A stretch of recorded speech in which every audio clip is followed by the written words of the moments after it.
Hi guys, it's Jason again with Smoking Eagles Rod Shop, coming to you from my home shop here in Napanee, Indiana.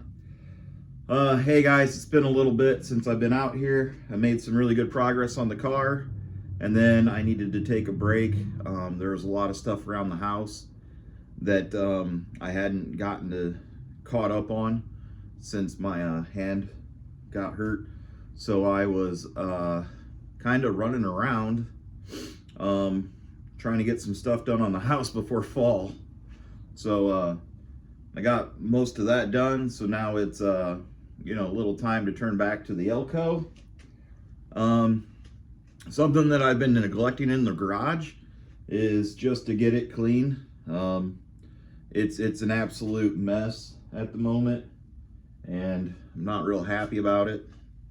So I think the first thing we're going to do today is get the garage cleaned out. What I'd really like to do is get everything for the ELCO in the bed of the ELCO, and everything that's for the little yellow truck into the bed of the little yellow truck. And then I also ended up with some BMX stuff out here, and my lawnmower and some stuff from over the summer. I'd like to get that stuff out of here. I'd like to get the BMX stuff up back to the main house, get the lawnmower put away for the winter now, and get to that. But on the ELCO, I've gotten a little bit more done on there that I did off camera, just some tinkering around on. But it's time to get to making those hoses. I had to order, a new hose or two. That took a minute. It was, it is what it is. But let's get to making those hoses, and I'd also like to get the shifter installed. I got a BTM ratchet style shifter. Been reading the instructions on this guy, how to install it. So I'd like to get that installed today too. So finish up the hoses, finish up the shifter, and that'll get my hoses and my engine bay done, and that'll get my last of my cables done, because I got my throttle cable connected already.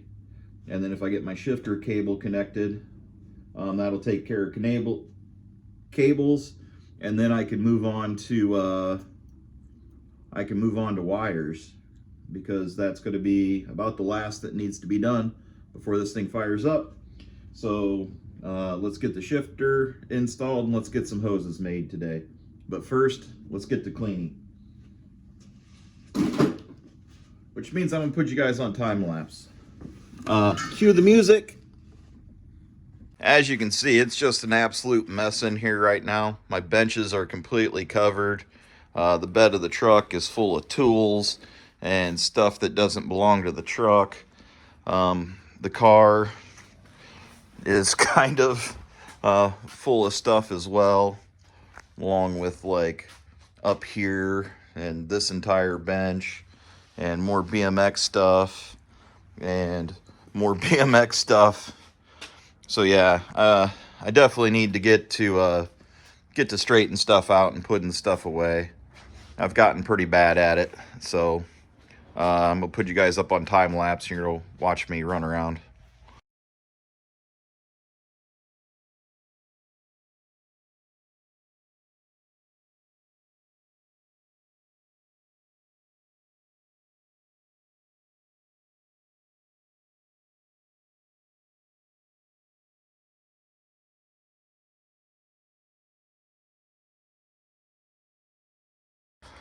Yeah, I think that's gonna be it for cleaning up on today. So let me go over some of the things that I've done while you guys have been gone. I dented that header in real good right there. I don't know if you can see that, but we got clearance. We got the bolt in the back of it. So yeah, we got room for the header now, which is good. I have these coils, and I have these mounting brackets for them, but I'm not real sure where to put them. So I've been kind of working on that. I don't know if I want them like high and tight up here in the middle behind, or if I put them like way out here to the side and shoot them in. Kind of running out of room for stuff on that front, but yeah, I think that's going to be a decision for later. I'm also not sure if I'm going to run these coils. I'm kind of maybe backtracking a bit, but I did get that accomplished. I have those, so that's kind of a thought. But yeah, I did put this pump in so that you can see that. So this is a fuel pump, and it's going to connect one line to the tank and one line return to the tank, and essentially you run a low pressure loop from the fuel cell in, and then you run it return back. So it's a return style, so that way this tank will stay clear of air. And your fuel pump sits down in the bottom of here, so any air is going to go to the top. It's going to return back to the back tank. So this little tank will always stay in fuel. Your back tank can fluctuate a little bit. Other than that, I was looking for a coolant hose for the bottom. I had a coolant hose, but it was a little too short, so I had to order a new one. It took a while to get it, but it just came in. Let me put these coils back. These coils, I don't want to get damaged. That would really not make me happy if those got hurt. But yeah, oh yeah, I also got some of these. Let me look at this stuff too while we're right here. Trash. Yeah. So this hose should connect up down here. Oof, it's a little stiff. But anyways, it should go there to there, guys. Let me see if I can't wiggle that in there and get back with you. Well, that guy went in there. He's a little tight fit, but that's the last of our coolant system. So we have that hose on the coolant system, and then we have this top hose. And I'm kind of happy with the way both those turned out, and I think the engine will be happy with them too. So I'm gonna make those more permanent here in a second. But I got longer bolts for right here because I don't like the way I mounted this in the front of the bracket. I really do want this bracket in front of it. So I'm gonna go ahead and switch those out real quick, and let's see how that works out for me. Put you guys on time lapse so you can watch me worm around a bit.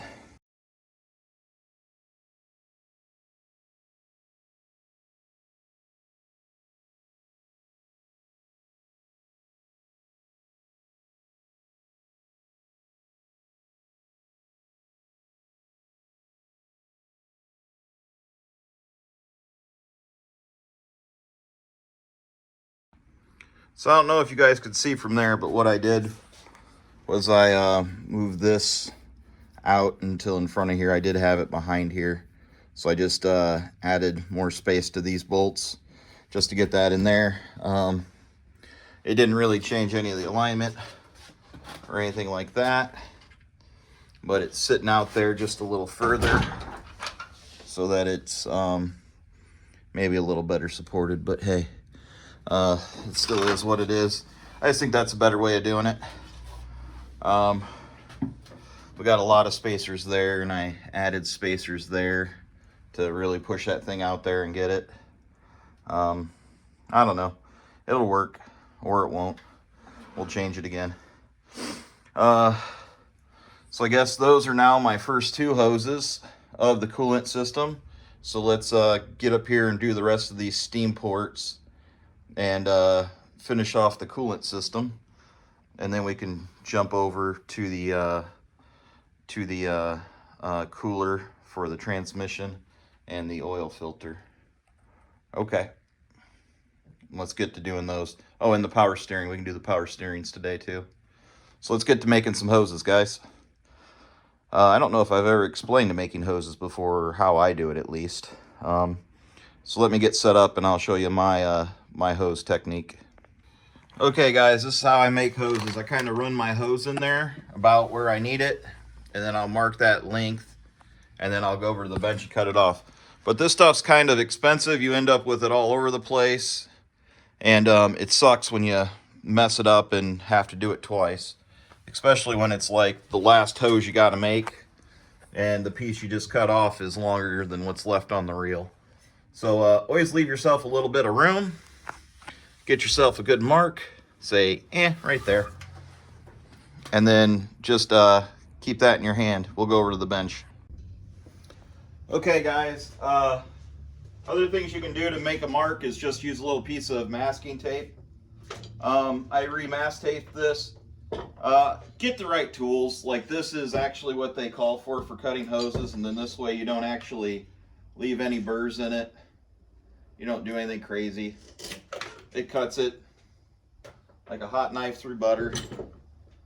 The next thing I like to do, so I like to just burn off the ends just to get all the little stragglers off. It's not a lot of heat. I'm not trying to catch it on fire. I'm just trying to melt it, get the little frays going. Next thing you're going to want is assembly lube. This is important. Take your end off. You want to put your end through there. I always find it best just to put it on something flat, put your body weight on it. It'll smash right in there. And then on this guy, you're going to want to use lube. You're going to lube that cone up. You're not trying to get it like inside the hose, but you're trying to get it on that guy so that when he goes in there, he's got something to bite on. These wrenches, this is what they want you to use. Use them. It's easier that way. I try to lock them up when I lock them on this thing. Get this so you can see it. I try to lock them up so that there at least a little bit of gap in between them and the end of the nut, because that way when you go to spinning it on, it just goes right on there, and it'll just go right in there like it's supposed to.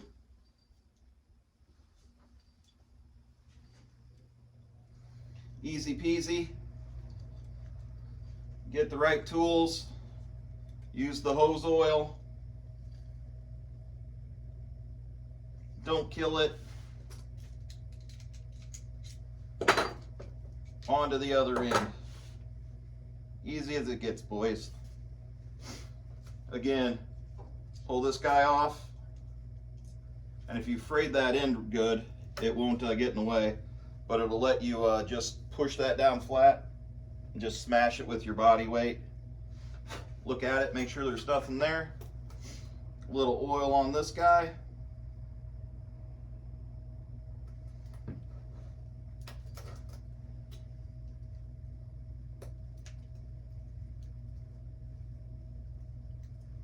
And again, use these aluminum wrenches. They work great, just as they're intended to, and you won't have any issues.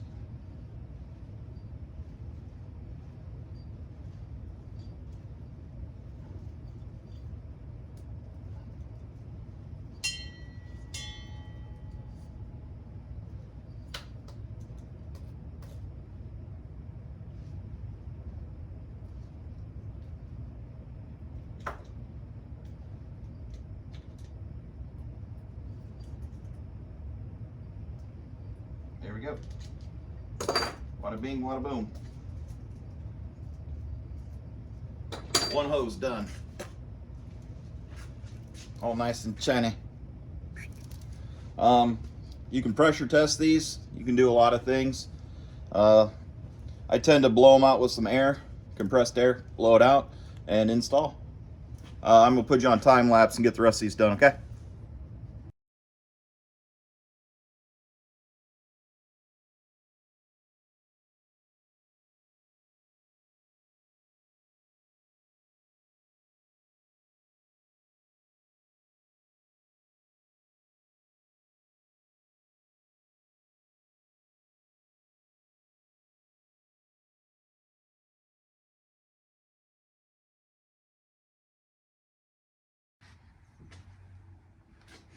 Well guys, let me show you what I got done. I got those power steering hoses complete. So the power steering system is all hooked up. I have my returns and my feed down to my power steering pump. And then I have the high pressure line from the pump to the steering. So the steering is minus fluids, it's ready to go. The coolant system, I got that little one made, and then I got the one that runs all the way to the back. So my steam ports on my heads bypass my thermostat and just come out into the radiator. So that's going to let a little bit of water bypass the thermostat, and it's also going to let any steam that gets trapped in the head to just get out of there really quickly from both the front and the back. I have my top radiator hose, I have my bottom radiator hose, and then I went ahead and got these hoses for the transcooler done down here. I don't know if you can see those guys, but I actually made those the same length. And then the one just has a bend in it. I didn't really want to make a really super short one because then it'd have it nowhere to go, like if the motor and transmission flexed. So definitely leave some lines, some length in your lines when things are going to move. So I made those both the same length, so you don't have to worry about getting them right if you have them both off. They'll go either way. So I thought that looked pretty good, pretty slick right down there. For the transcooler is now hooked up. The only thing I didn't get hooked up that I wanted to get hooked up today was the old filter to the bottom of the oil pan down there. And I'm just going to need more hose. And these 90s here are just too aggressive. I'm going to need maybe like a 30 or a 45. And I also need more hose. I don't have enough 10 AN hose. So I'm going to have to get more hose. And I think I'm just going to run it from here and just tuck it right through that hole. And then there's 2 pieces of tape down there is where it's going on the pan. So I think I can just slide it up over there. And then I'll probably get some heat shield for it for down in here. And then we're just going to call that good for now. And that's the last set of hoses I now have to make. So now hoses are done. I have one cable done. I need to get that other cable done so that I can get onto the wiring. And yeah, so I need to get to the shifter, but that cleaning today kind of took a little bit longer than I thought it was going to, and it's still kind of a mess in here, as you can tell. So I think I'm gonna call it a day. I also got that bracket moved. I think that looks way better. I think that's gonna be a better solution than what I had. I think that's gonna be a better solution. So I got some things done. Well guys, I got some things accomplished today that I wanted to. I did not get to the shifter. Shifter's still here. I think I'm gonna make that the next video, is putting the shifter in. So yeah, thanks for sticking with me through getting the garage a little bit cleaner. Thanks for sticking with me through making hoses. I think hoses are a little bit funner than wiring, but I don't think it's much funner than wiring. Yeah, put it in the comments down below. Which one do you like better? Making AN lines or making wires with connectors on the ends of them? Or putting shifters in? I'm kind of not wanting to do the shifter. It's kind of got me a little intimidated. I've never done it before. Well, I've done it on the little yellow truck, but that was a manual. This is an automatic. So I'm a little scared to do it, but I guess I got to get to it. So thanks for coming along with me this video. You guys are a big motivation. You guys keep me going on this. Man, we're getting super close on that ELCO. Yeah, we're down to getting a shifter in it. We get the shifter in it. We get fuel lines. We get the fuel system figured out, and we get wiring. And those are kind of the big three topics that are left now. We got past all of that front belts. We got past all the belts on it. We got past all the hoses on it. And now we're down to you know, just a little bit, you know, kind of buttoning things up. So thanks for coming along. Thanks for watching. Thanks for supporting. Yeah, I can't wait to do the first burnout in this thing, man. It's starting to, you put those hoses in there and it starts to look like a car. So you know, let's stay on it. You know, let's stay motivated, and let's get this thing doing a burnout. But no, seriously, thanks guys. Yeah, until next time.